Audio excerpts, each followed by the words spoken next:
പുസ്തക പരിചയം നിർവഹിക്കുന്ന കെ ഹിരണ്യൻ, പുസ്തക സ്വീകരണം നടത്തുന്ന CS ഭാസ്കരചന്ദ്രൻ,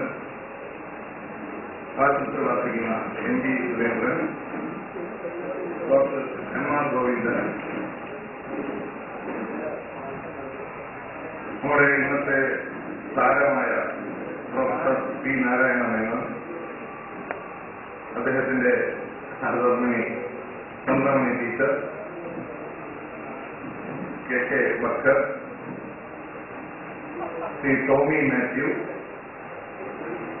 പൂർവ്വ വിദ്യാർത്ഥികളുടെ പ്രതിനിധി ശ്രീ K രവീന്ദ്രനാഥ്, ഗുരുജനങ്ങളെ,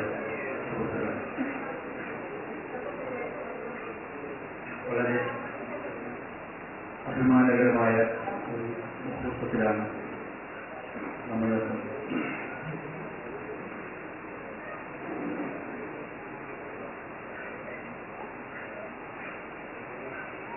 നാരായണമേനോൻ മാഷ് പല തലമുറകളുടെ ഗുരുനാഥനാണ്. നമ്മൾ പലപ്പോഴും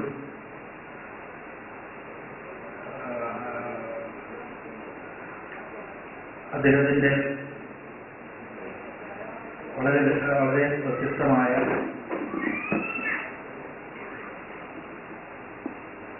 കാഴ്ചപ്പാടുകളും നിലപാടുകളും പലപ്പോഴും ബോധ്യപ്പെടാൻ വീണ്ടും വർഷങ്ങൾ വേണ്ടിയതാണ്. കുറെ കാലം മുമ്പിൽ കാര്യങ്ങൾ കാണാൻ കഴിയുന്നതാണ് അദ്ദേഹത്തിന്റെ വ്യക്തിത്വത്തിന്റെ ഏറ്റവും വലിയ സവിശേഷതയായി ഞങ്ങൾ തോന്നി.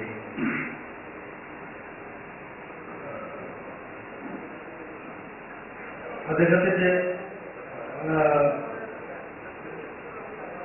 പ്രവർത്തന മേഖലകൾ മുഴുവനും അന്വേഷണങ്ങളുടേതായിരുന്നു. മാഷ് എന്ന പദവിക്ക് പൊതുവെ ഒരു പരിമിതിയുള്ളത് മുൻകൂട്ടി കുറെ ചാർജ് വയ്ക്കുകയും പിന്നെ ഈ ചാർജ് ഇങ്ങനെ വിതരണം ചെയ്യുക എന്നുള്ളത്. അതാണ് ഒരു മാഷിന്റെ ഐഡന്റിറ്റി എന്ന് പറയുന്നത്.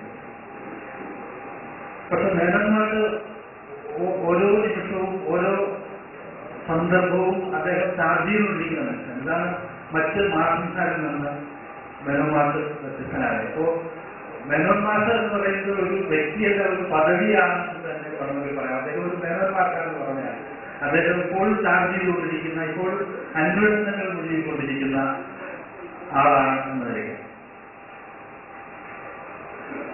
അദ്ദേഹത്തിന്റെ നിരീക്ഷണങ്ങൾ, അദ്ദേഹത്തിന്റെ അന്വേഷണ ഫലങ്ങൾ പലപ്പോഴും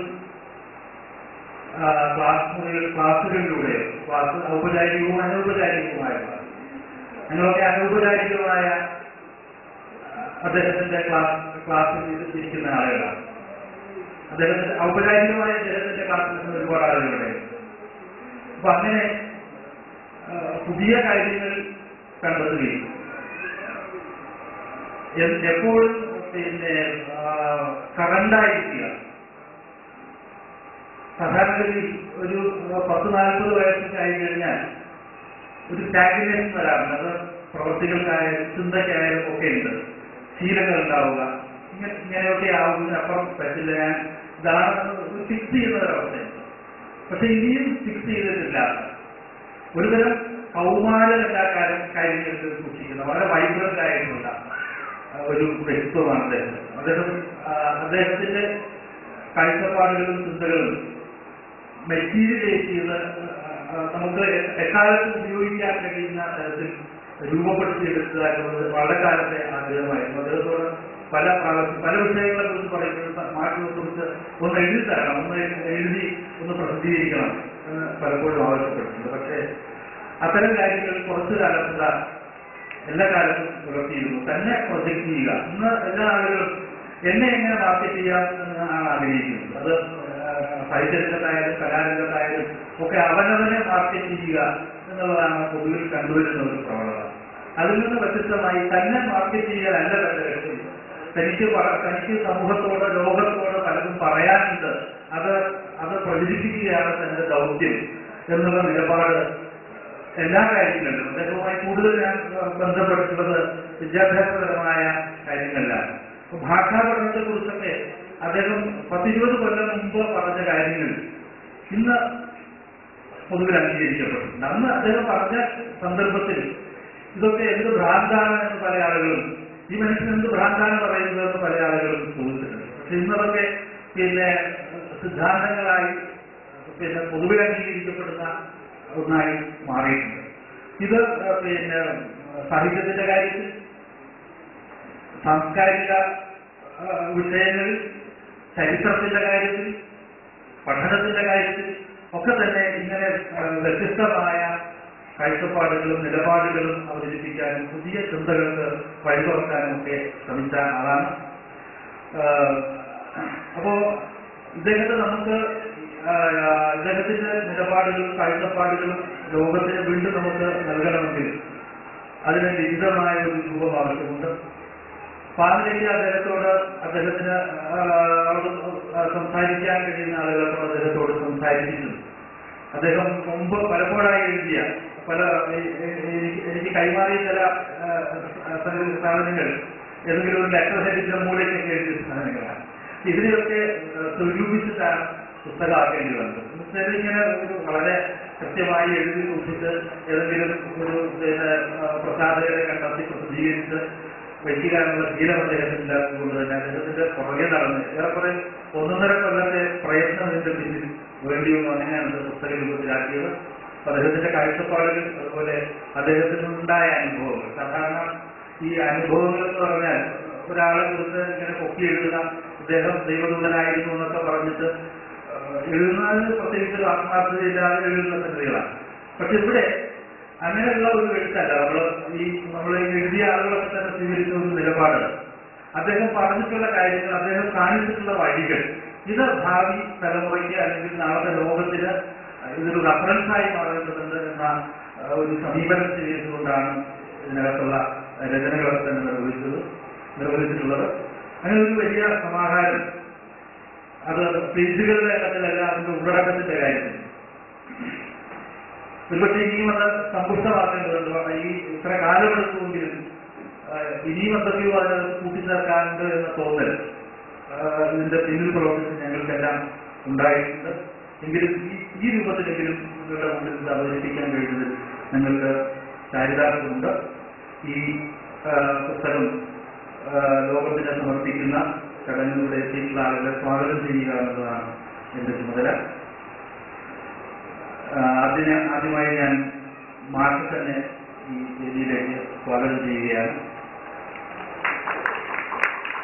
അദ്ദേഹത്തിന്റെ വഴിയിൽ അദ്ദേഹത്തിന് കരുത്ത് പകരുകയും പ്രോത്സാഹനങ്ങൾ നൽകുകയും അത്യാവശ്യം വഴക്കൊക്കെ പറയുകയും ചെയ്തിരുന്ന അദ്ദേഹത്തിന്റെ പത്നിയും നമ്മോടൊപ്പം ഉണ്ട്. ഞാൻ സെൻട്രൽ ടീച്ചറെയും ഈ സദസ്സിന് വേണ്ടി സ്വാഗതം ചെയ്തു. ഈ യോഗത്തിന് അധ്യക്ഷത വഹിക്കുന്നത് ഞാൻ പ്രത്യേകം പരിചയപ്പെടുത്തേണ്ട ആവശ്യമില്ല, അക്ബർ കസക്കി സാറാണ്. ഞങ്ങൾ പറയാറുള്ളത് ഗുരു ശിഷ്യൻ ആണ്. അക്ബർ കസക്കി സാറിന്റെ ഗുരുവാണ് നമ്മമാണ്. അപ്പൊ ഞാനൊരു പ്രശിഷ്യനാണെന്ന് പറയും. ഞാനത് ഒരു 3ാം തല പ്രശിഷ്യനാണ്. അപ്പൊ ഞാൻ അക്ബർ കസക്കി സാറിനെ യോഗത്തിന്റെ അധ്യക്ഷനായി പുസ്തക പ്രകാശനം നിർവഹിക്കുന്നത് ഡോക്ടർ ഖദീജ മുംതാസാണ്. നമ്മുടെ സാംസ്കാരിക ലോകത്തിന് വളരെ പരിചിതയായ മനോമാറ്റിനെ കുറിച്ച് പറയുന്നത് തന്നെ ഈ നമ്മുടെ മുമ്പിലുള്ള കാര്യങ്ങളെ അതിൻ്റെ ഉള്ളിലേക്ക് ഇറങ്ങുന്നത് കാണാനും ആ നിലയ്ക്ക് പ്രതികരിക്കാനും ഒക്കെ കരുത്ത് പ്രകടിപ്പിച്ചിട്ടുള്ള, അതുപോലെ തന്നെ സാഹിത്യരംഗത്ത് ഭർത്താവിൻ നോവലിലൂടെയൊക്കെ തന്നെ സാഹിത്യരംഗത്ത് ശ്രദ്ധേയായി തീർന്നിട്ടുള്ള ഡോക്ടർ ഖദീജ മുംതാസിനെ സ്വാഗതം ചെയ്തു.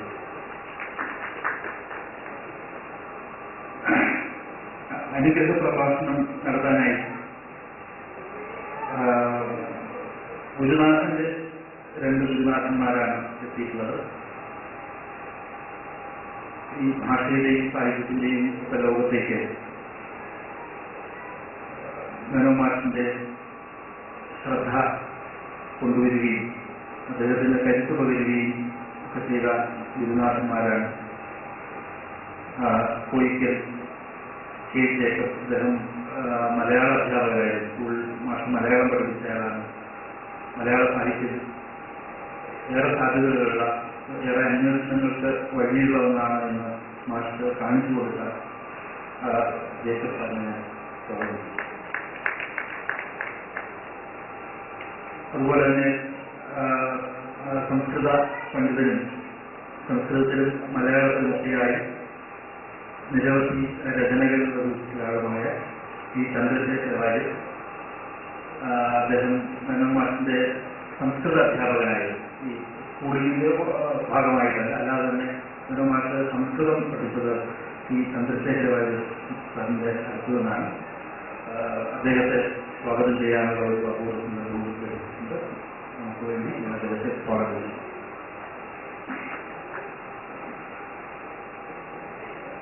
ഇവിടെ പുസ്തക പരിചയം നിർവഹിക്കുന്നത് ശ്രീ കെ കെ ഹിരണ്യനാണ്. കഥാലോകത്ത് ശ്രദ്ധേയനായ ഹിരണ്യനെ പരിചയപ്പെടുത്തേണ്ട ആവശ്യമില്ല. കവിതാലോകത്ത് അങ്ങനെ ഞാൻ അദ്ദേഹത്തെ സ്വാഗതം ചെയ്യും. ഈ ക്രമം വിട്ടുകൊടുക്കുന്ന മനോമാറ്റിനെ ആദരിക്കാൻ എത്തിയിട്ടുള്ളത് കഥാകൃത്തായ വൈശാഖനാണ്. ഈ വൈശാഖിനെ ഞാൻ സ്വാഗതം ചെയ്യും. പുസ്തകം സ്വീകരിച്ച് സംസാരിക്കുന്നത് മനോമാറ്റിന്റെ കേരള കോളേജ് അധ്യക്ഷനായ ശ്രീ വാസുദേവനാണ്. കഥാലോകത്തും അതുപോലെ തന്നെ പ്രൊഫഷണൽ എന്ന നിലയ്ക്ക് പത്രപ്രവർത്തന രംഗത്തുമൊക്കെ ശ്രദ്ധ നേടിയിട്ടുള്ള ആളാണ് വാസുദേവൻ. ഞാൻ അദ്ദേഹത്തെ സ്വാഗതം ചെയ്തു. ആശംസ ചെയ്യുന്നതിന് വേണ്ടി അദ്ദേഹത്തിന്റെ സഹപ്രവർത്തകരും പൂർവ്വ വിദ്യാർത്ഥികളുമായിട്ടുള്ള ആളുകളാണുള്ളത്. ശ്രീ MP സുരേന്ദ്രൻ പൂർവ്വ വിദ്യാർത്ഥിയാണ്. അതുപോലെ തന്നെ അദ്ദേഹത്തോടൊപ്പം മനോമാറ്റിനോടൊപ്പം ഉള്ള പാഠഭേദ പ്രവർത്തനങ്ങൾ ജനാരോഗ്യയുടെ നേതൃത്വം വഹിച്ചിരുന്ന ഡോക്ടർ M.R. ഗോവിന്ദൻ ഉണ്ട്. അദ്ദേഹത്തെ സ്വാഗതം ചെയ്യുന്നു. പൂർവ്വ വിദ്യാർത്ഥിയായിരുന്ന കാലത്ത് കുറച്ച് കവിയുമായിരുന്ന, പിന്നീട് കവിതയോട് താല്പര്യമില്ലാത്തതുകൊണ്ടല്ല, മറ്റു പല കാര്യങ്ങളിലും മുഴുകേണ്ടി നിന്നുകൊണ്ട് അതിലധികം ശ്രദ്ധിക്കാതെ പോയാൽ അദ്ദേഹത്തിന്റെ പൂർവ്വ വിദ്യാർത്ഥി ശ്രീ കെ രവീന്ദ്രനാഥ് ഞാൻ അദ്ദേഹത്തെ സ്വാഗതം ചെയ്യുന്നു. പാഠഭേദത്തിലൊക്കെ അദ്ദേഹത്തോടൊപ്പം മനോമാറ്റിനോടൊപ്പം പ്രവർത്തിച്ച ടോമി മാത്യു ഇവിടെ എത്തിയിട്ടുണ്ട്.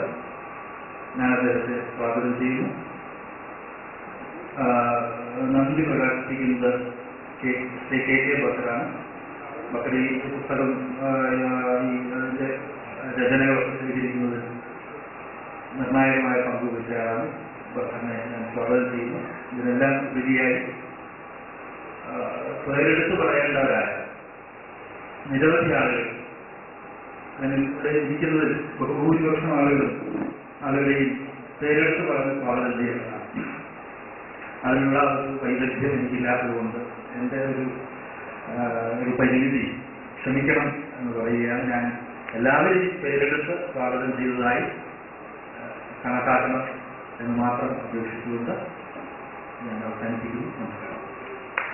സദസ്സിലുള്ള ഗുരുജനങ്ങളെ, മറ്റ്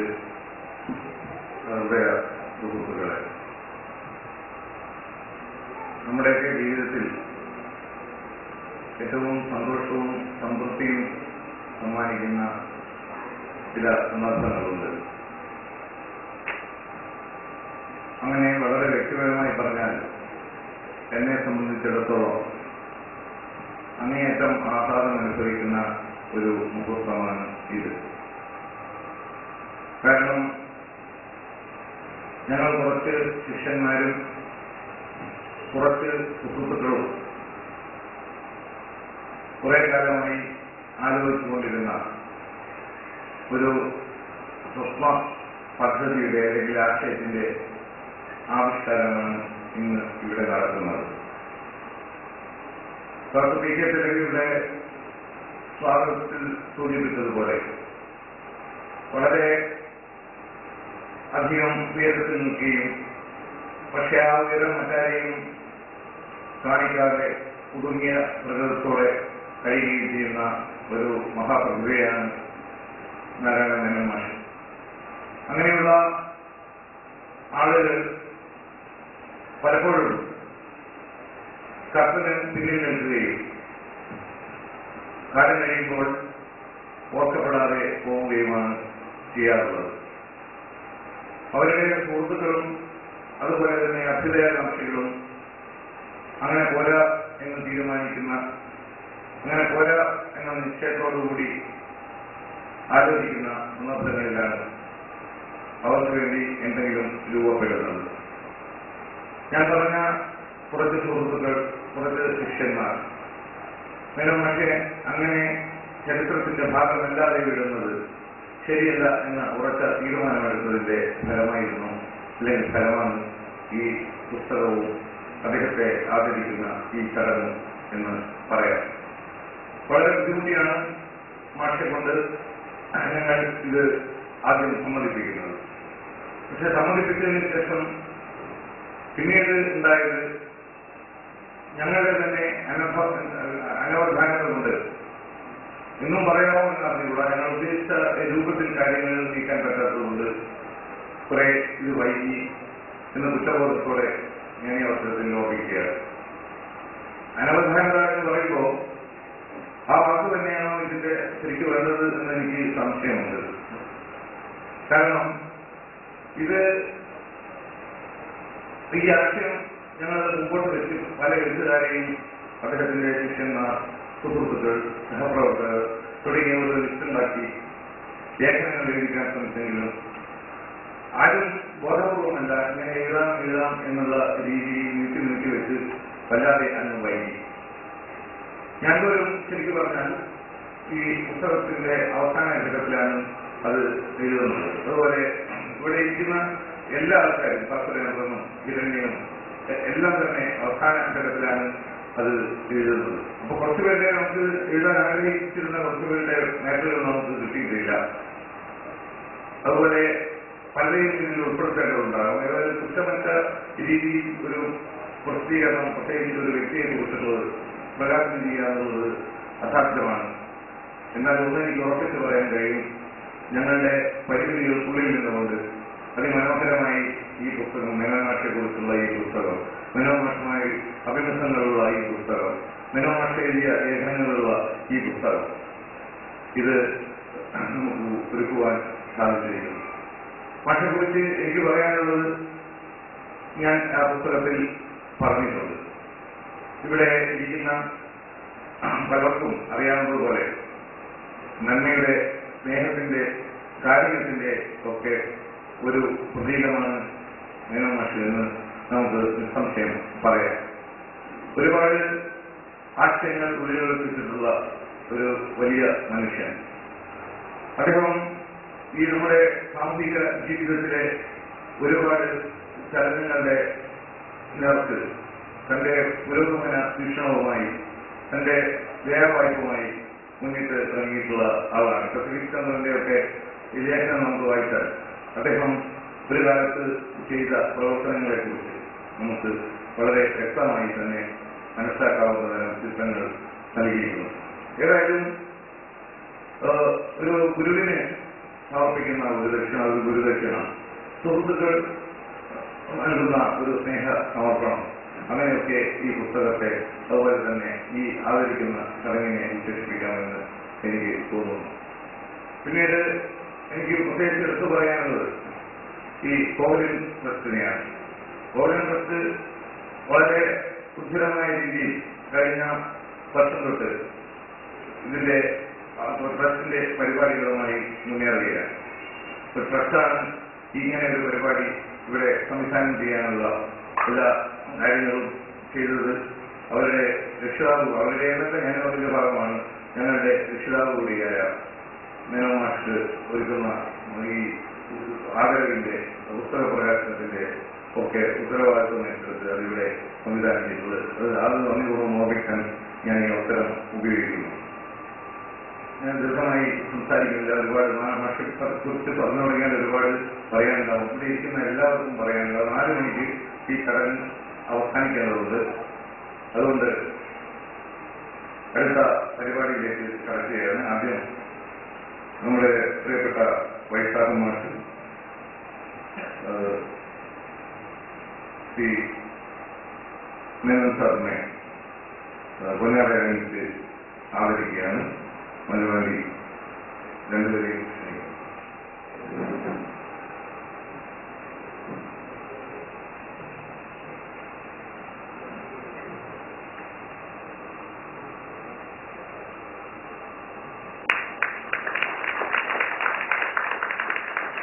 തരത്തിലായിരുന്നു എന്റെ സ്ഥിതി.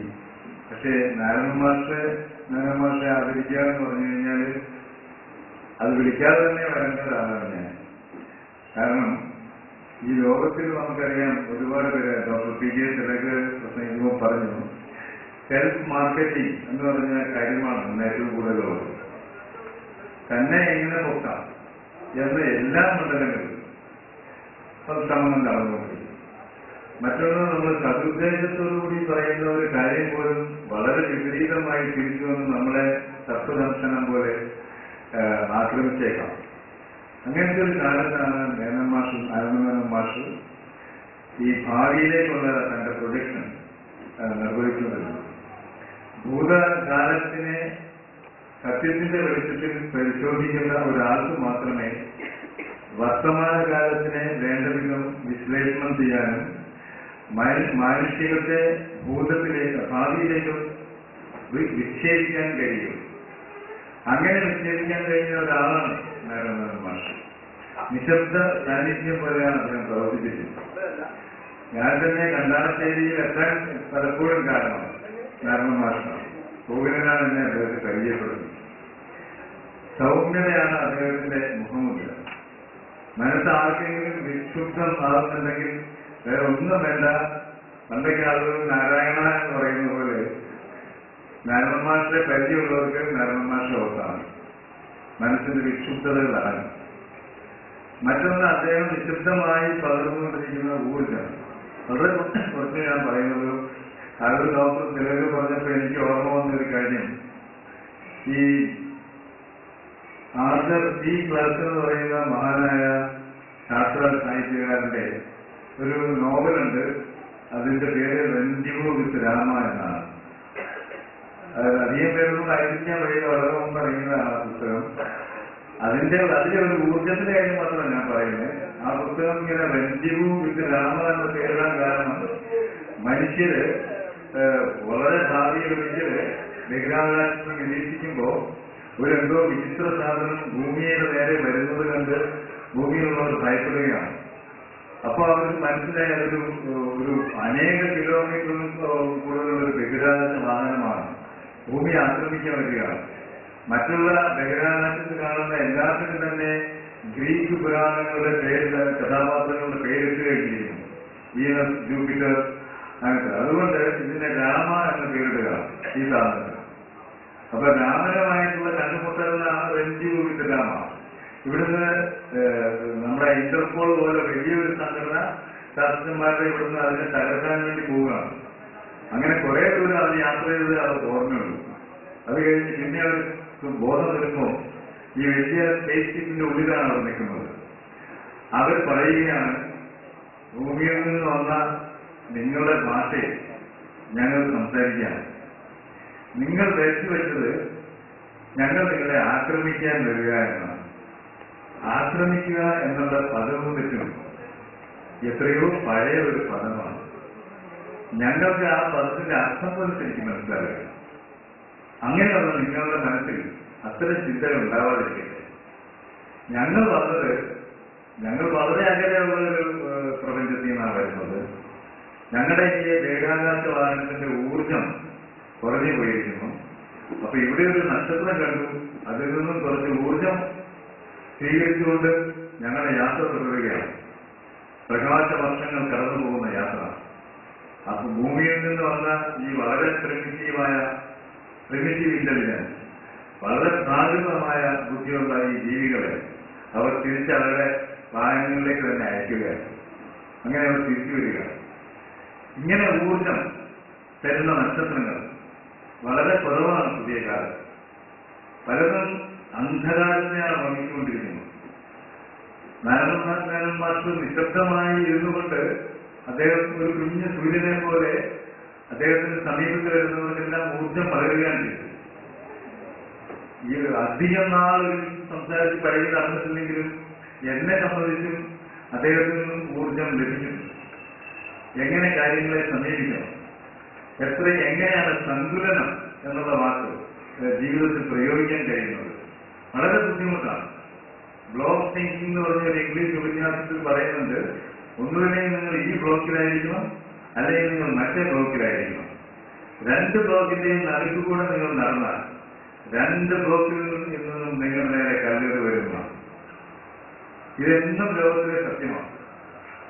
അങ്ങനെ നടക്കാൻ ശ്രമിക്കുന്ന ഒരാളാണ് നാരായണ. അദ്ദേഹത്തെ ഒരു കല്ലിനും നമുക്ക് നിർത്താൻ കഴിയില്ല. വിശാലമായ മാനവികത എന്നൊക്കെ നമ്മൾ അലങ്കാര ഭാഷയിൽ പറയുന്നു, സ്നേഹം എന്ന് പറയുന്നു. ഒരു പ്രദേശത്തുള്ള നിരവധി പേർക്ക് പ്രകൃതിയെക്കുറിച്ച്, മനുഷ്യന്റെ ചരിത്രത്തെക്കുറിച്ച്, വരാൻ പോകുന്ന മനുഷ്യന്റെ ജീവിതത്തെക്കുറിച്ചുള്ള ചിത്രങ്ങൾ അദ്ദേഹത്തിന് കൊടുക്കാൻ കഴിഞ്ഞിട്ടുണ്ട്. അതുകൊണ്ടാണ് ഈ ശിഷ്യന്മാർ ഇങ്ങനെ ഒരു പുസ്തകം വെക്കണമെന്ന് അവർക്ക് തോന്നുന്നത്. മിക്കവാറും നാരായണന്മാർ അതിനെ എതിർത്തിരിക്കാൻ സർവ്വ സാധ്യതയുണ്ട്. അദ്ദേഹത്തെ ഞാൻ അറിഞ്ഞെടുത്തോ ഇങ്ങനെ ഒരു ചലനം അദ്ദേഹം എങ്ങനെ സമ്മതിച്ചു എന്ന് അറിഞ്ഞുകൂടാ, സമ്മതിച്ചുണ്ടാവാൻ കഴിയില്ല. ഒരു പക്ഷേ ശിഷ്യന്മാരോടുള്ള വാത്സല്യം, മറ്റുള്ളവരോടുള്ള സ്നേഹം, അതുകൊണ്ട് അദ്ദേഹം സമ്മതിച്ചിരിക്കാതെ അങ്ങനെയുള്ളൂ. നമുക്ക് ഗുരുക്കന്മാർ ആ അർത്ഥത്തിൽ കുറഞ്ഞു വരികയാണ്. ആ അർത്ഥത്തിൽ ലോകം തേടുകയാണ് പുതിയ തലമുറ. ഞങ്ങൾക്ക് അനുകരിക്കാൻ, ഞങ്ങൾക്ക് പ്രകാശം തരാൻ പറ്റിയ ആളുകൾ, ഗുരുക്കന്മാരായ നേതാക്കന്മാർ കുറയുകയാണ് ലോകം. സംഘർഷവും സ്പർദ്ധയും വളരുകയാണ്. സ്നേഹം എന്ന വാക്കിന്റെ അർത്ഥം പോലും മനസ്സിലാവാതെ വരുന്ന തരത്തിൽ മനുഷ്യ മനസ്സുകൾ പരുഷമായിക്കൊണ്ടേയിരിക്കുന്നു. അങ്ങനെയുള്ള സമയത്താണ് നാരായണ മാസ്റ്ററുടെ സാന്നിധ്യത്തിൽ ഇവിടെ അദ്ദേഹത്തിന്റെ പുസ്തകം പ്രകാശനം ചെയ്യുന്നു. അദ്ദേഹത്തെ ഒരു പൊന്നാട അണിയിക്കാൻ തീരെ അശക്തിയില്ലാതെ ഉള്ള മഹാഭാഗ്യം എന്നെ പോലെ ഒരാൾക്ക് ലഭിച്ചത് ഉള്ള സന്തോഷവും ഞാൻ രേഖപ്പെടുത്തുന്നു. നാരായണ മാസ്റ്റർക്ക് ആയുസ്സും ആരോഗ്യവും അദ്ദേഹം നിലനിർത്തിക്കൊണ്ടുവരുന്ന സന്തുലനവും പകർന്നു കൊടുക്കുന്ന സ്നേഹവും എല്ലാം നിലനിർത്താൻ കഴിയട്ടെ എന്ന് ആത്മാർത്ഥമായി ആശംസിച്ചുകൊണ്ട് ഞാൻ അവസാനിപ്പിക്കുന്നു. എല്ലാവർക്കും അനുഗ്രഹ പ്രഭാഷണമാണ്. കോയിക്കൽ കെ ജേക്കബ് അവരുടെ ഗുരുവിനെ നമസ്കാരം. ഹൈസ്കൂൾ ക്ലാസുകളിൽ തുടർന്നു കുറച്ചു കാലം നാരായണ മേനോനെ ഞാൻ പഠിപ്പിച്ചിട്ടുണ്ട് എന്നതിന്റെ അടിസ്ഥാനത്തിലാണ് ഈ അനുഗ്രഹ പ്രഭാഷണം എന്ന കൃത്യം നിർവഹിക്കാൻ എന്നെ ചുമതലപ്പെടുത്തിയിട്ടുള്ളത്. പല വർക്കാരായ കുട്ടികൾ പഠിക്കാൻ വേണ്ടി എന്റെ ക്ലാസ്സിൽ വന്നു കെട്ടിട്ടുണ്ട്. അവരിൽ നല്ല ഉത്സാഹശീലവും ബുദ്ധിശക്തിയുമുള്ള ഒരു വിദ്യാർത്ഥിയായിരുന്നു നാരായണ മേനോൻ എന്ന് പറയുന്നത് എനിക്ക് വളരെ സന്തോഷമുണ്ട്. പാണ്ഡവന്മാരും കൗരവന്മാരും ദ്രോണാചാര്യന്റെ അടുത്ത് ആയോധനവിദ്യ അഭ്യസിച്ചിരുന്ന കാലത്തൊരിക്കൽ ദ്രോണര് നടന്നു വരുമ്പോൾ അർജുനൻ ഇരുട്ടത്തിരുന്ന് അമ്പെയ്ത് പരിശീലിക്കുന്നത് കണ്ട് ചോദിച്ചു, അർജുന, എന്താ ഗുരുദേവ, ഇതാരാ ഇരുട്ടത്തിരുന്ന് അമ്പെയ്യാൻ നിന്നെ പഠിപ്പിച്ചത്? പഠിപ്പിച്ചത് ഗുരുദേവൻ തന്നെ. ഇരുട്ടത്തിരുന്ന് പ്രാക്ടീസ് ചെയ്യാൻ ശേഷം ഭീമനിൽ നിന്ന് പ്രേരണ കിട്ടി. അതെങ്ങനെ? ചേട്ടൻ ഇരുട്ടത്തിരുന്ന് ചോർന്നുന്നത് കണ്ടു. കൈകൾക്കൊരിക്കലും പിഴവ് പറ്റുന്നുമില്ല. ചേട്ടൻ പറഞ്ഞു, കൈകൾക്ക് കണ്ണുണ്ടെന്ന്. കൈകൾക്ക് കണ്ണുണ്ടെങ്കിൽ രാത്രി ഇരുട്ട് ചെയ്യാനും ആവുമല്ലോ. അതിനാൽ ഞാൻ പ്രാക്ടീസ് ചെയ്യുകയാണ്. തെറ്റായി പോയോ ഗുരുദേവ? വിദ്യ പഠിക്കുന്നതിന് ഒന്നാമത് വേണ്ട ഗുണം ഉത്സാഹമാണ്. അത് നിനക്കുണ്ട്. ജ്ഞാനം എന്നത് ഒരു വിത്താണ്. അത് വിതയ്ക്കുന്ന ഭൂമി ഫലപുഷ്ടിയുള്ളതായിരിക്കണം. പഠിക്കുന്ന കാര്യങ്ങൾ ഗ്രഹിക്കാനും അവ യുക്തിയുക്തമായി സന്നദ്ധാത്